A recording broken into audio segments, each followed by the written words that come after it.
Vamos a comenzar mostrando un pequeño video. Esta muestra 5G ha tenido un devenir no muy largo, pero bastante acontecido, insospechado, siendo la última parada de ese devenir la muestra Volcanes, agradeciendo además la invitación. Muchas gracias por recibirnos aquí y darnos la oportunidad de repensar de nuevo la obra, reimaginar cómo se puede montar, qué rendimientos puede tener, etcétera. ¿Quieres decir algo antes del video? Play. Maestro del arte. Maestro.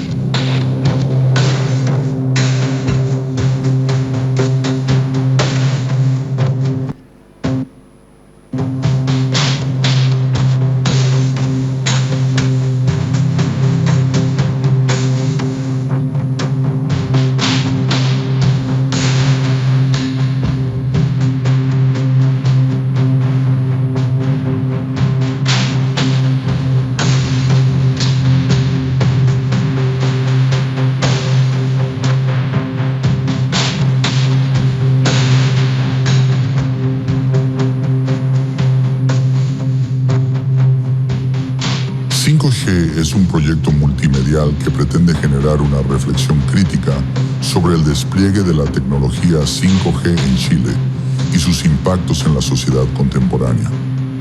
La muestra aborda dos aspectos materiales fundamentales para la existencia y operatividad de esta tecnología: la presencia física de las antenas de telecomunicación en el entorno urbano y las políticas públicas que regulan su funcionamiento en el territorio nacional. Esta propuesta apuesta por un tipo concreto de operación-producción: replicar visual y objetualmente ciertos aparatos tecnológicos y archivos asociados a la tecnología, desfuncionalizándolos y abriendo espacio para una experiencia reflexiva sobre su forma, significado y las implicaciones de su uso.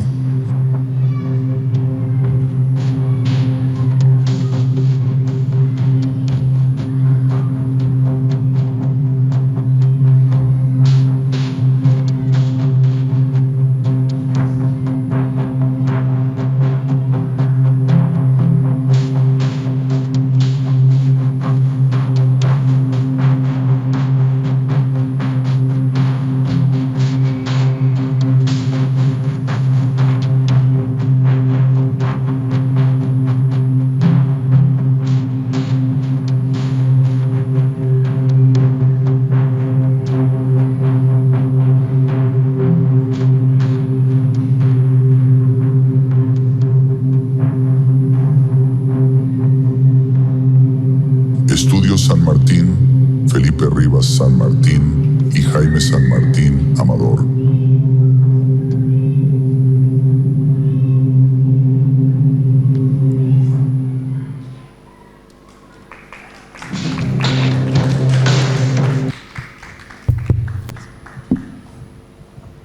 Hola a todos, todas.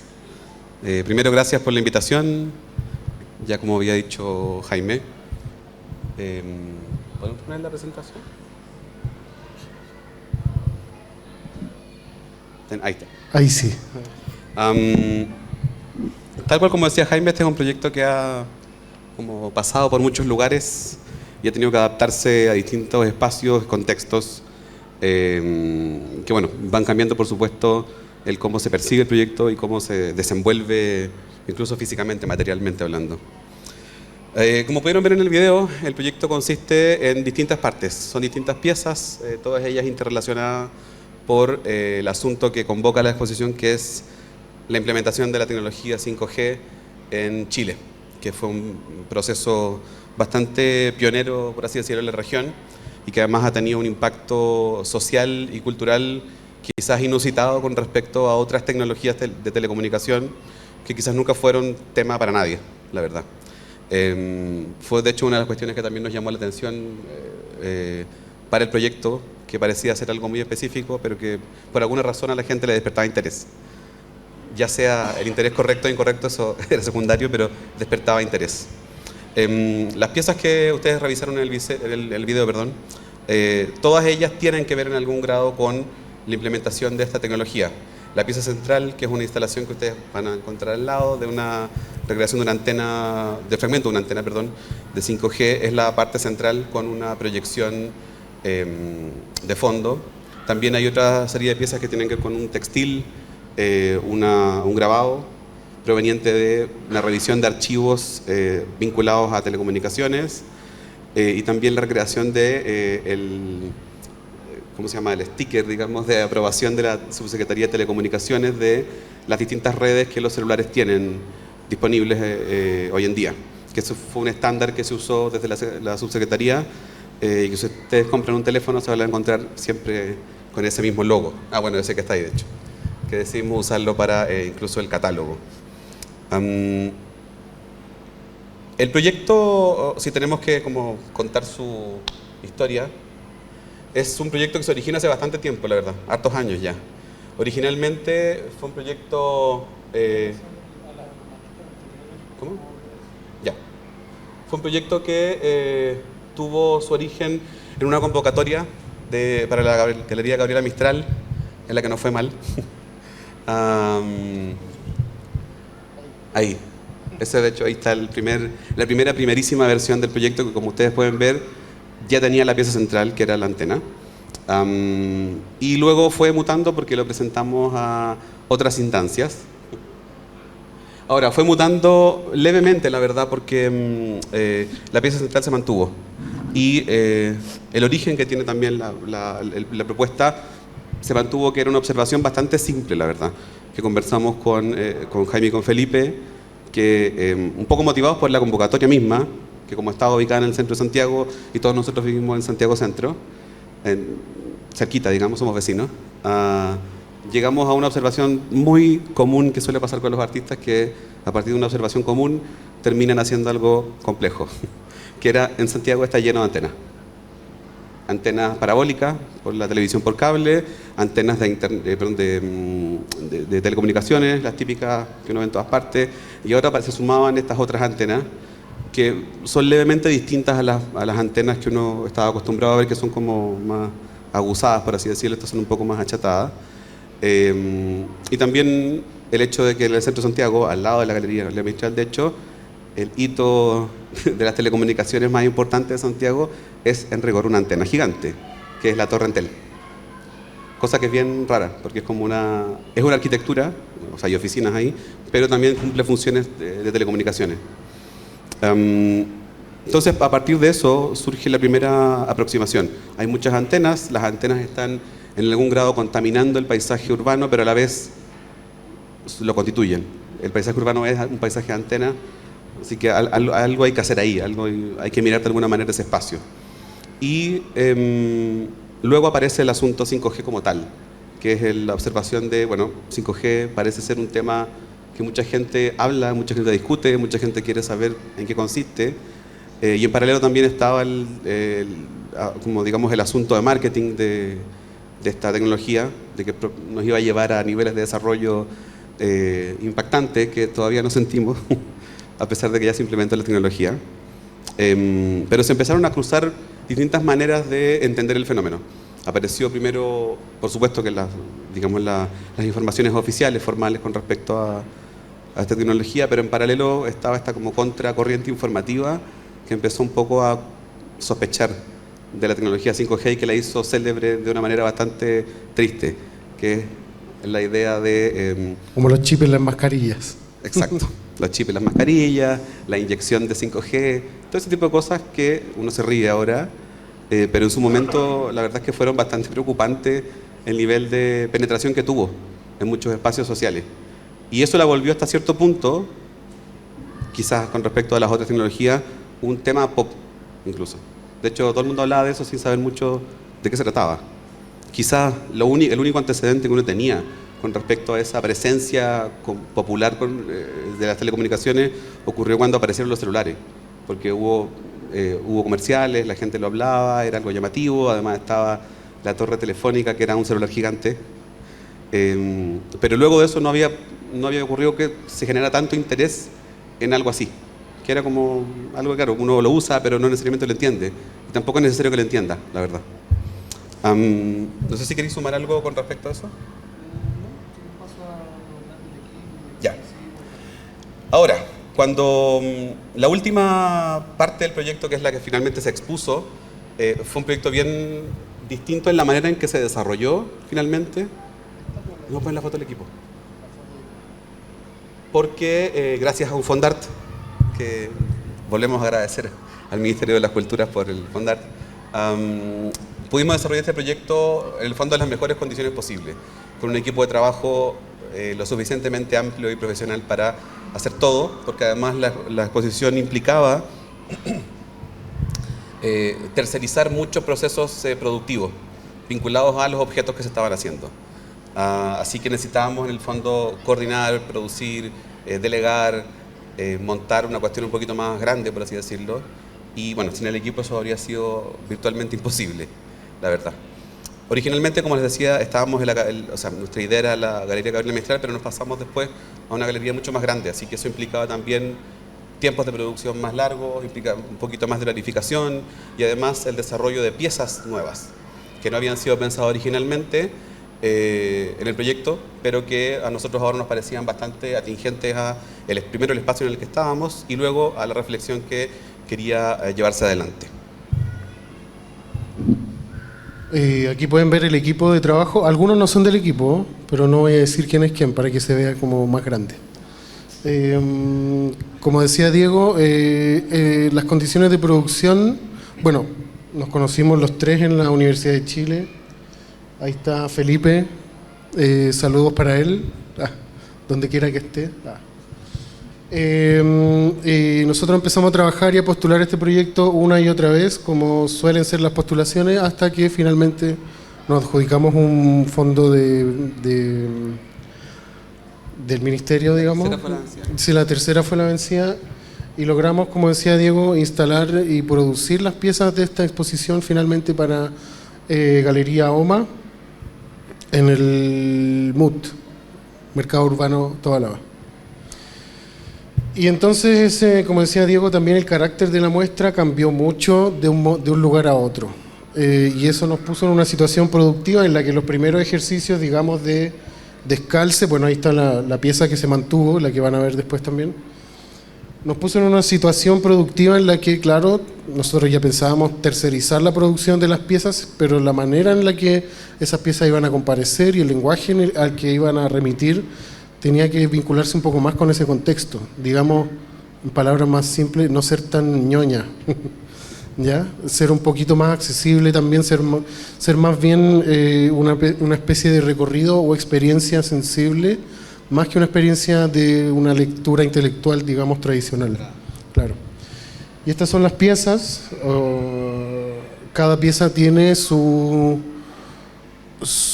pequeño, digamos, punto en el que se conecta con 5G, pero también cada pieza tiene una manera multimedial de construirse. Más allá de ser encargada o ser tercerizada su producción, hay una maquetería, hay una preproducción y, en el caso, por ejemplo, de estas cajas de luz, una producción que tiene un carácter multimedial, en el que distintas herramientas digitales, análogas, incluso inteligencia artificial, se van ensamblando para que los resultados sean lo más óptimos o para que en el fondo logren conectar con el tema que nosotros estamos intentando, digamos, comunicar, ¿no? O más que comunicar, sensibilizar. Esa es una de las imágenes de las cajas de luz, no les voy a decir cómo están hechas, pero tiene varias capas. Es básicamente como una pintura que tiene una especie de matado de tela y veladuras encima, para los que saben cómo se pinta la antigua, pero está traducido o está creada a partir de diferentes herramientas digitales contemporáneas, ¿no? Y en ese juego de medios y de descalces también hay diferentes materialidades para lograr que estas cosas parezcan, ¿cómo decirlo? Aparezcan como otra cosa, pero nos hagan tomar conciencia, por ejemplo, de que este mono yo lo he visto en alguna parte. Yo he visto este sticker en alguna parte. ¿Dónde lo he visto? Ah, ya. Entonces después hay una toma de conciencia de que uno habita ciertos símbolos o cierta imaginería de la ¿cómo decirlo? Claro, es una cultura visual contemporánea en la que Las telecomunicaciones, claro, en sus protocolos y sus maneras de implementarse también tienen una influencia en cómo nosotros habitamos un poco nuestra relación con la tecnología también. Estas son también imágenes de archivo trasladadas de nuevo a otro soporte, más o menos artesanales, etcétera. Y aquí está mal armada la presentación porque volvimos en el tiempo. Esta es como una de las primeras imágenes que hicimos, que es la famosa bandada de pájaros, que bueno, está creada con... no voy a dar la lata, es una bandada digital, ¿ya? Se comporta más o menos como las palomas que se mueven en la... ¿Ah? No, ya bueno.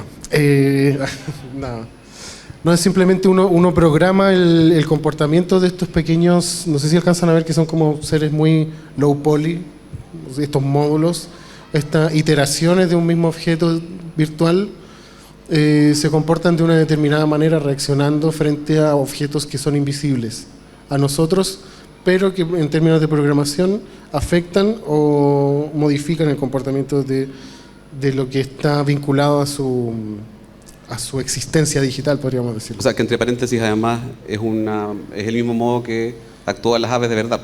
Tal cual. También ven cosas que nosotros no vemos y escuchan cosas que nosotros no escuchamos. Sí. Y son 2022 pajaritos por el año en que se implementó 5G. Son como easter eggs que uno esconde, pero para uno mismo. Y nada, esta es la primera versión. Es un poquito más épica que la que...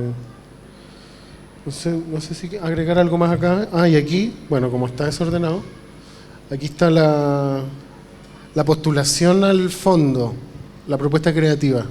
Queríamos mostrarla un poco. No hay gente tan joven, bueno, ahí hay un joven con un celular. Pero era como un poco para contar que la producción de esto está sujeta a mucho una conciencia, no sé, casi que burocrática, de cómo conseguir los fondos y cómo después ser una máquina productiva de obras, o de cómo engarzar en el fondo las ideas que uno tiene, tanto con el sistema de fondos públicos como con los sistemas de los proveedores. En la muestra, al lado del texto curatorial, teníamos los logos de todos los proveedores que trabajaron con nosotros, y verlos ahí fue también interesante, como vincular lo político, lo económico, político, lo privado y lo público en un proyecto de uno, también es algo como interesante. O sea, fue un proyecto que, como pueden ver ahí, de hecho en esa descripción, estaba como ya bastante pensado desde antes. La materialización del mismo no fue tan difícil en la medida en que, bueno, Jaime ahí también trabajó muy de cerca con los renders. De hecho, básicamente el proyecto como que ya lo teníamos listo en la cabeza. Fue solo como el paso de ejecutar, pero no hubo mucha distancia entre el proyecto en sí y luego su ejecución. Claro, aquí, como bien dice Diego, este es un buen ejemplo de cómo un medio digital lo integramos en nuestro mecanismo productivo. No como un enemigo. No como un enemigo, sino como un colega. Entonces, cada postulación tenía sus renders que iban mejorando con cada postulación, pero además los renders nos permitieron hacer pruebas, ensayo y error de una manera mucho más económica, para tener conciencia también al momento de comunicarnos con los proveedores qué queríamos exactamente. Pensando en que los proveedores no necesariamente son artistas ni tienen por qué entender el modo que trabajan los artistas. Una herramienta de comunicación y de producción y de planificación increíble, la verdad. Bueno, y si fueron a ver la muestra en OMA, es bastante parecido a lo que realmente terminó ocurriendo. Es más, el momento de mostrar el catálogo. Sí. ¿Querés mostrarlo tú? Yo no muestro, tú explicas. De hecho, en el catálogo tomamos una decisión que nos parecía importante para relevar el momento proyectivo de 5G, y es que no hay fotos del registro en sala. Son solamente las imágenes que se hicieron digitalmente, ya que, como decíamos, son básicamente lo mismo que ustedes vieron en sala. Eso fue una decisión deliberada porque, como decía, nos interesaba dar importancia a esa fase creativa que, como decíamos, puede parecer eventualmente un rival o un enemigo, pero en realidad una herramienta más. Eso fue una performance.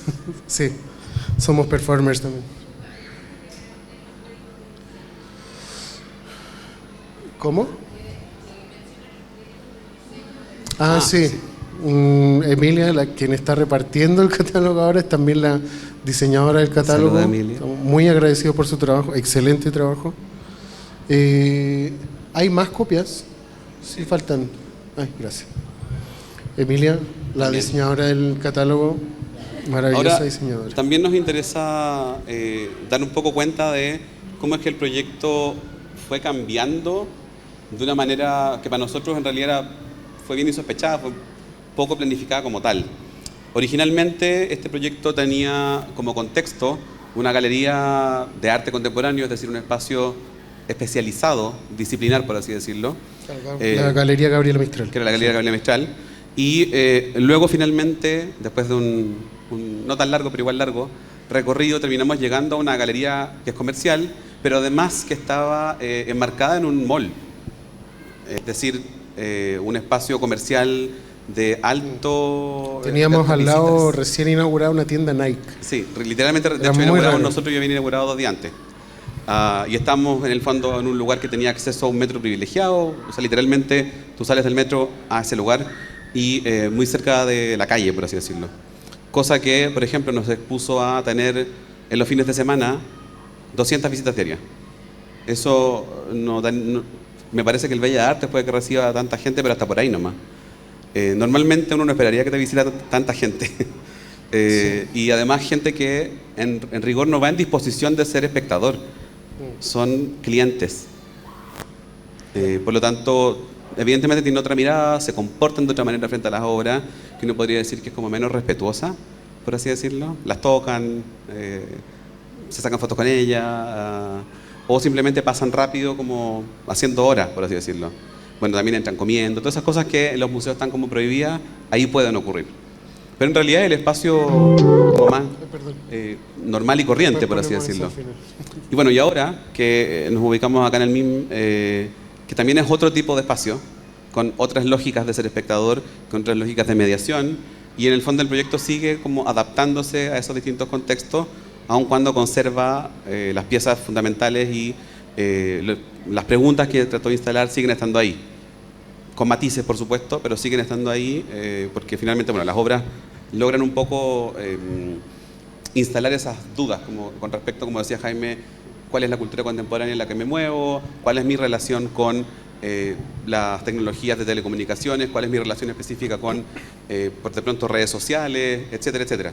Esas cuestiones siguen estando ahí, aun cuando quizás son como mediadas de maneras distintas, más o menos directas, más o menos rápidas, más o menos efectivas, etcétera. ¿Voy a hablar un poco de estos procesos y ¿Sí? terminamos con los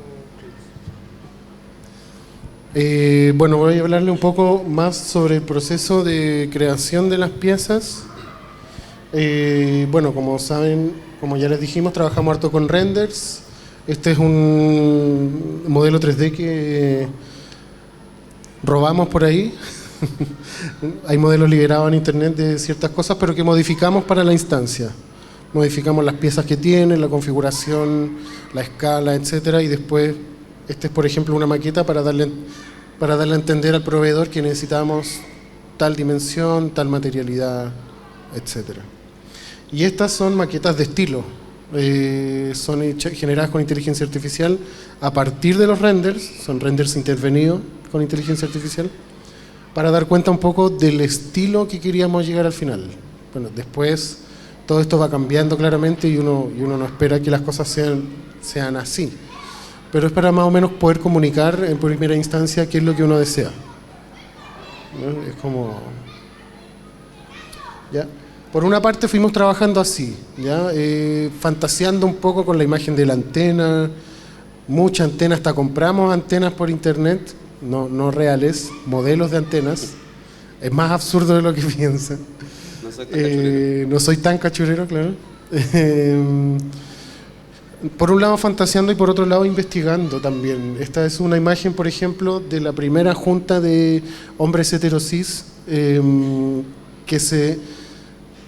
en el fondo decidieron cuáles iban a ser los protocolos para la implementación de telecomunicaciones a nivel global. se juntaron y dijeron, bueno, si queremos hacer un negocio de esto, tenemos que ponernos de acuerdo, porque si no vamos a salir todos trasquilados, inventando cada uno su dispositivo y cada uno teniendo su propia frecuencia de transmisión o su propia codificación de la información.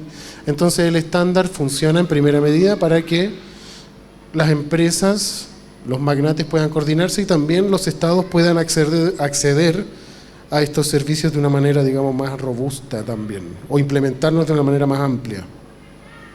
Y que además tampoco es un proceso que haya cambiado demasiado en el tiempo. Exactamente. Que la implementación de una nueva tecnología se decide, bueno, por los distintos gobiernos, claro, a partir de propuestas, hacen licitaciones, pero no ha cambiado mucho. La agrupación que ahora decide esas cosas se llama 3GP. No recuerdo lo que significan las siglas, pero en el fondo van instalando y van discutiendo sobre los protocolos que en el fondo las distintas escuelas de ingeniería o iniciativas privadas de desarrollo tecnológico van implementando.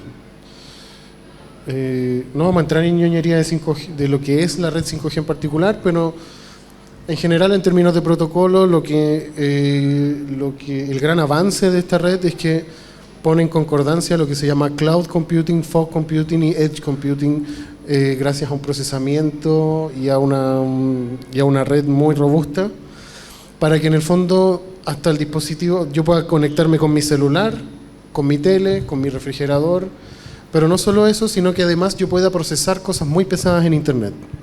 Por ejemplo, la gran moda, podríamos decir, o el gran boom de inteligencia artificial generativa no tiene tanto que ver con que exista la generación de imágenes, sino con que hay la capacidad de que yo, no teniendo un computador muy grande, pueda generar imágenes. O que yo pueda comprar una tarjeta gráfica que hasta hace 10 años costaban, bueno, siguen siendo caras, pero costaban 2 ojos de la cara, no uno, ¿no? Dato al margen, como para un poco de ñoñería. Esta es, por ejemplo, la imagen de la cual emerge el tapiz, ¿ya? Que es también un cuadro de atribución de banda de frecuencia en Chile. Esta es la manera en que se parcela el ancho de banda. Y ese gráfico es un gráfico que circula en oficinas de la Comisión de Telecomunicaciones claro, del Parlamento. No es algo diseñado como para que uno lo vea, pero aún así uno reconoce que hay cierto diseño no tan implícito ahí. Sí, tal cual. Y bueno, este es un gráfico súper ñoño, pero en el fondo lo que muestra es cómo el espectro de frecuencias se divide, ¿ya? Y se reparte entre los distintos organismos, empresas o agrupaciones, empresas o aparatos del Estado que necesitan comunicarse por vía inalámbrica, digamos. Y que son cuestiones además que uno como usuario experimenta, pero en realidad tampoco entiende mucho ni sabe por qué pasa lo que pasa, pero es lo típico de, no sé, yo soy Entel, tengo señal en todas partes, yo soy WOM y bajo a ciertos lugares y ya no hay señal, o soy Movistar y no tengo idea por qué no tengo señal. En general uno tiende a pensar que el problema es uno, pero el problema tiende a ser un problema político de gente que decidió antes que uno dónde había señal y dónde no. Sí, tal cual. Además, esta parcelación es heavy porque tiene, por ejemplo, hay pedazos muy grandes que son militares y que uno no sabe, no tiene cómo saber. Y está bien que uno no sepa, supongo. Y hay otros que están asignados en distintos rangos de la frecuencia a un mismo uso. Entonces nosotros investigando nos dimos cuenta de que también, por ejemplo, un ancho de banda o la resiliencia de una red y el ancho de la cantidad de datos que pueden transmitir se debe a que ese ancho de banda está repartido en distintas frecuencias, ¿ya? Entonces las ondas más cortas y las ondas más largas conviven en una misma codificación. Son cosas bien interesantes con las que nos fuimos encontrando, además nosotros aprendiendo y creciendo en este proceso de investigación. Y estos son documentos legales, digamos. Uno es el llamado a licitación y el otro es la creación del Ministerio de Transporte y Telecomunicaciones, si no me equivoco.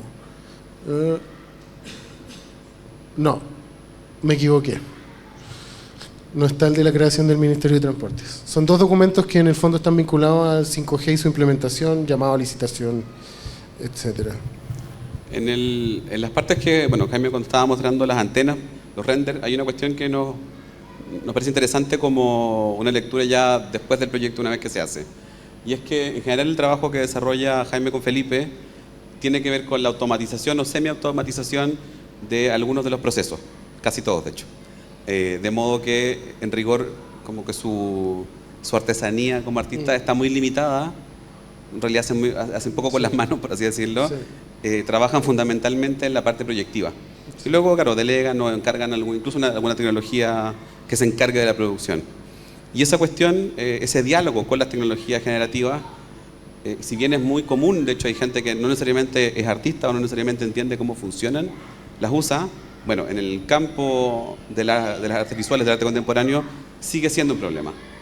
Y es un asunto bien interesante porque pone en evidencia, bueno, la serie de prejuicios e ideas preconcebidas que uno tiene con respecto a la práctica artística, en la medida en que incluso a gente que uno diría como es especializada, es disciplinar, todavía le genera ciertos resquemores que, por ejemplo, en la exposición 5G no exista nada que en rigor haya sido hecho completamente por los artistas, sino que todo esté hecho por alguien más y además no exista un espacio más, ¿cómo podríamos decir?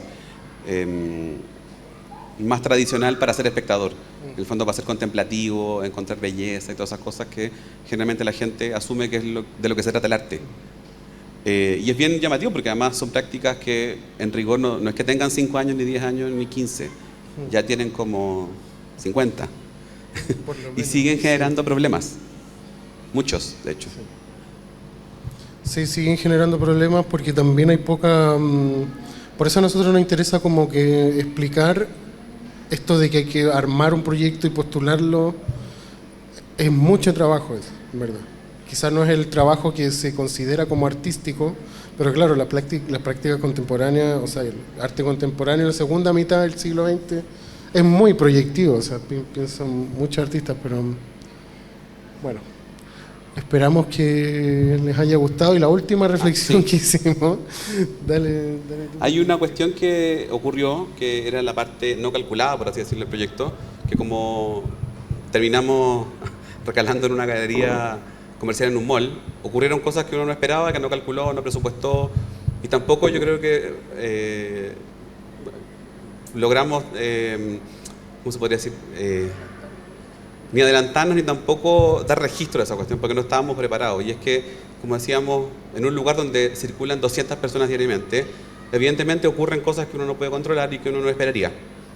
Entonces, por ejemplo, este espacio en particular, el MUT, el Mercado Urbano Tobalaba, es un espacio que en términos como de generaciones de personas está enfocado en jóvenes, van muchos jóvenes.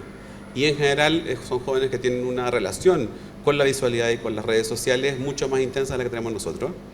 De hecho, es un espacio que está hiperdiseñado, no sé si han ido. Vayan como un experimento social. Está hiperdiseñado para que todo el lugar se vea bien en redes sociales, en fotos y en videos.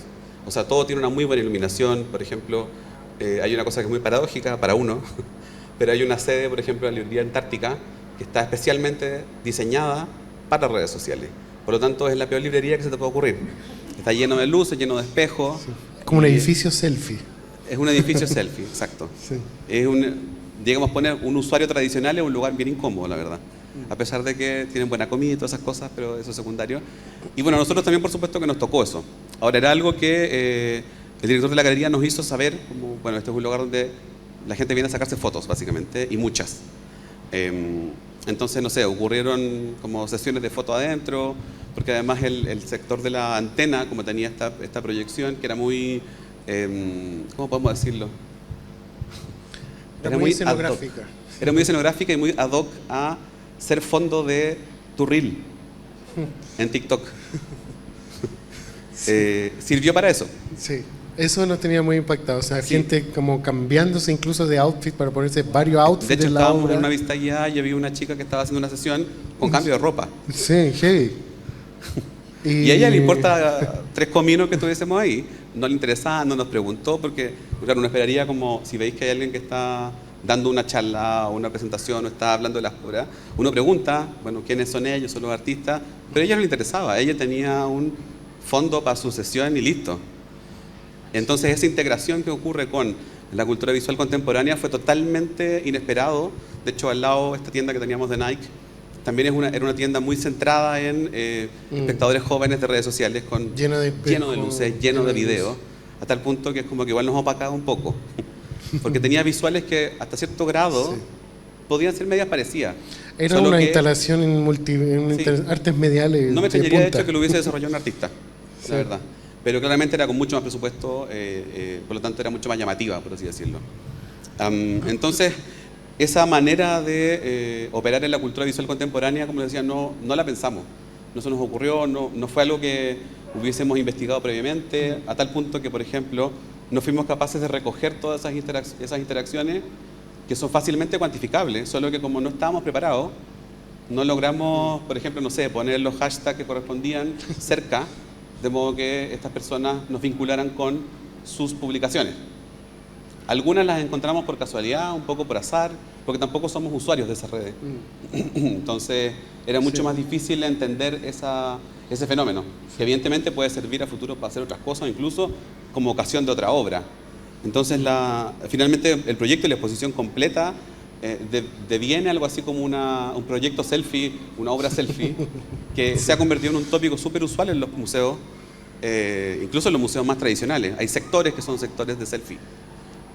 Y como hay exposiciones que de hecho ahora se están pensando siempre, museográficamente hablando, con un sector dedicado a la selfie, porque o sea, cualquier persona de menos de 25 años se relaciona así con los espacios.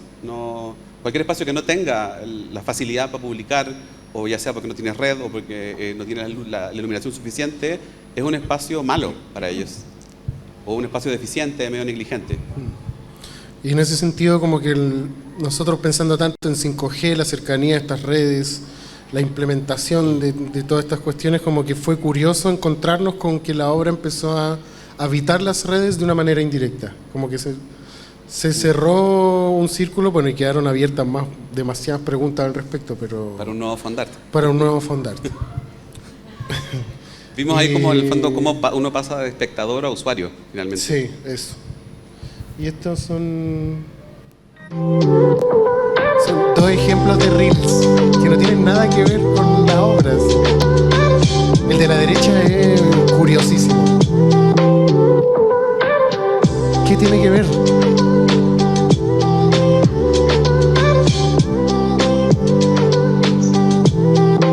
Bueno, de hecho, por ejemplo, la de allá, yo la vi en Instagram, pero ella es TikToker. Entonces, como me enteré tarde de que eso había pasado.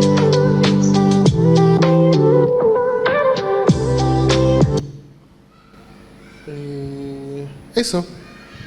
Bueno, el otro es como un meme, básicamente. Sí, el otro es un meme. Sí. Eso, no sé si tienen preguntas. Eso mismo iba a decir, si quieren preguntas. Ahí, Elena, después Leo. Bueno, muchas gracias por vuestra presentación. Tengo dos temas. Uno, hagamos, bueno, lo que no pudieron hacer allá, acá sí, ¿no? También el público es distinto, entonces incorporemos el hashtag en sala y empecemos a recoger eso. Veamos qué pasa aquí en MIM con 5G. Y por otro lado, quería preguntaros, esto, como habéis comentado, es muy proyectivo, ha sido también preparar un proyecto para presentar a un fondo que está financiando el arte, ¿no? Y me pregunto cómo ese filtro, y tener que pasar ese filtro y tener que ajustar ciertos contenidos para poder encajar, no está determinando también las producciones artísticas chilenas. Quería saber si habéis conversado sobre eso. Bueno, eso, gracias. Sí. Solo preguntas de sí o no, por favor. Okay. Sí, modifica de todas maneras el enfoque que uno le pone al proyecto, sobre todo cuando uno va revisando los famosos FUE, Formulario Único de Evaluación. Sí va modificándose la obra en ese sentido, pero al menos para nosotros, y para no hablar por Felipe, para mí también, es importante hacerse cargo un poco de nuestro lugar respecto de lo público, ¿ya? Entonces, si bien no necesariamente ser un aporte en la línea curatorial que uno u otro gobierno pueda tener, sí intentar ser un punto quizás de apoyo para reflexiones. No es evidentemente politizada la obra que nosotros hicimos, pero sí tiene un ingrediente en el que lo público y lo privado entran en una especie de disonancia en la que esa división ya carece de sentido, ¿ya? Porque son las iniciativas públicas las que exigen que haya un desarrollo tecnológico en los territorios, para los territorios, y que no sean centralizados, por ejemplo, que sean accesibles, que no sean absolutamente caros. O sea, es como las farmacias en Futaleufú, ¿cachai? O sea, el privado nunca va a poner una cruz verde en Futaleufú, el Estado se lo tiene que exigir. Entonces el proyecto, claro, no tiene una política, por ejemplo, muy marcada, pero para nosotros sí es un interés que si el fondo es público, en el fondo también tener un poco de responsabilidad reflexiva con eso. Concretamente los fondos, las postulaciones van cambiando porque también hay un lenguaje, una cosa de lenguaje y de forma que te exige también ser claro, y yo creo que en buena medida responsable con lo que puedes, lo que prometes, cómo lo vas a ejecutar y cómo te haces cargo del dinero que te está pasando cada uno de los chilenos. ¿Se entiende? Como eso. Gracias, vale.